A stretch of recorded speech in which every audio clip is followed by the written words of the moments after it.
everybody, it's Carmen with Family Handyman. Let's talk about mold today. I got a couple of questions for you first. Do you seem to be sneezing out of the blue in your house and you don't know why, and the trees and the flowers are not pollinating? Maybe you have a headache every once in a while and you don't know where it's coming from. Oh wait, you go to the basement and you have a moldy, musty smell. Do you know that all of those could be mold? So today, we're gonna help you get mold a little bit under control with some DIY home test kits. So there's a bunch of different ones out there. There's really 3 different kinds. There's one with a petri dish that comes with the liquid already inside of it and a swab.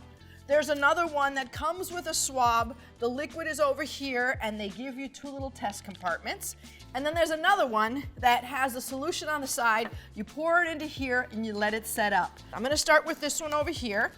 I'm gonna use my gloves because we do not want to contaminate our test kit before we actually use it. So this is our little petri dish. And for this one, I have to pour out the solution and let it sit for an hour. So we're gonna do that. We're gonna let it sit for an hour, and then we can actually go ahead and do our swab test. So we're gonna leave that one. This is another one that comes with, this is called an agar plate. Now for ambient, all you're gonna do is open it up and let it sit in the space for an hour. Already at home, I'll show you guys how to swab in a little bit, but at home, I did one on the side of my garage because I have mold growing there, and one in my basement. The garage one I swabbed, and the basement one I left it just out in the open like I'm doing this one for an hour. So we're gonna let that one go. Then over here, this is another mold test. It comes with your cotton swabs, and it comes with this little vial. And it comes with, I'm opening it with you right here, right now, these 2 little test strips.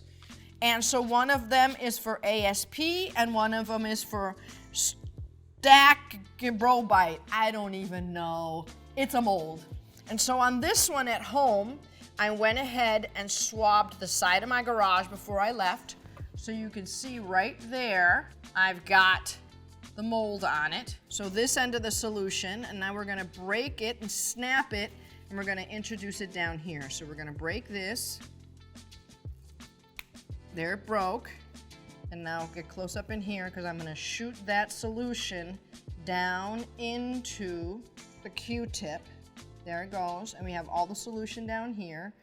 Now we wanna shake it for 10 seconds. So now we've shaken it up. And now we're gonna take our 2 test strips and I'm gonna put 5 little drops in each of these little wells. You only wanna wait 10 to 15 minutes and there it goes. But if you go past 30 minutes, it will no longer be active. Gloves, respiration, eyes.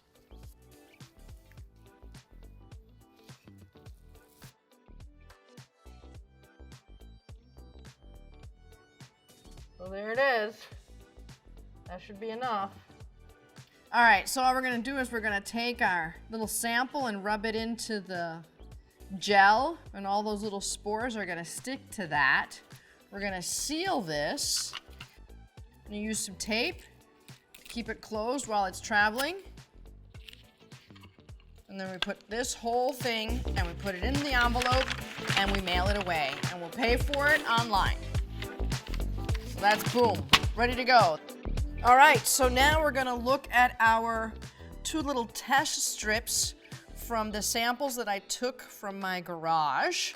And I'm very surprised that I don't identify as either one of those mold. So it looks like I don't have any bad mold on my garage, which is a good thing. So I'm not gonna send it in because it doesn't have a bad mold. And let's go over here. These have not had any reactions yet. We'll still check it. But the thing is I don't have a definitive answer. So I either keep testing or check some pictures, I don't get any lab results, which kind of leaves me uneasy.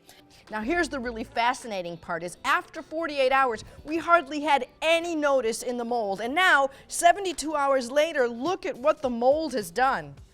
This one I have to wait for results. This one costs 40 bucks, and so I prefer the one in the middle simply because I know I have an answer, and if I want more information, I can send it into the lab and get results back.